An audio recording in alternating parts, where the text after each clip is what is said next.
Rise of Japan, Chapter 12, Major Concepts. Please have your note cards out ready to take notes.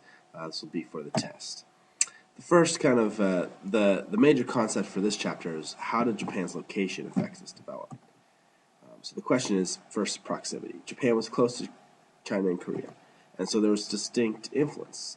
First we'll go with the influence of China and then Korea. The writing system is based on Chinese characters, Confucianism. Shinto wrote a constitution with the general principles based on Confucius thought and also Buddhist thought.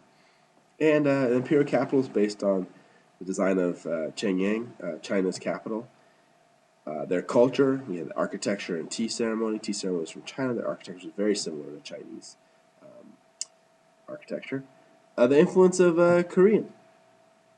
Buddhism. Buddhism arrived in Japan in AD 552 and became a very important part of Japanese culture.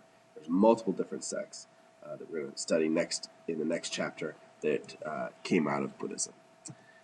The isolation. Japan was isolated enough as an archipelago that the country formed a unique culture. It was an island nation. It was separate. Even though it was close to China and Korea and was influenced by them, it was far enough away to develop a very unique culture of its own. First, the Shinto way of the gods was the native religion of Japan, and that mixed with kind of Buddhist thought. So there's a lot of aspects of Buddhism in Japan that are really Shinto in origin.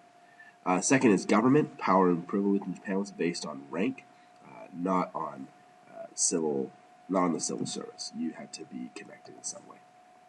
Also, they created a feudal system. It was distinctly different than China. First emperor really had no real power in this system. The shoguns were the actual leaders and rulers of Japan during the feudal period.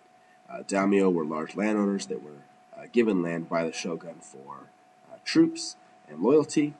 Samurai were warriors, and you had the Bushido Code in that.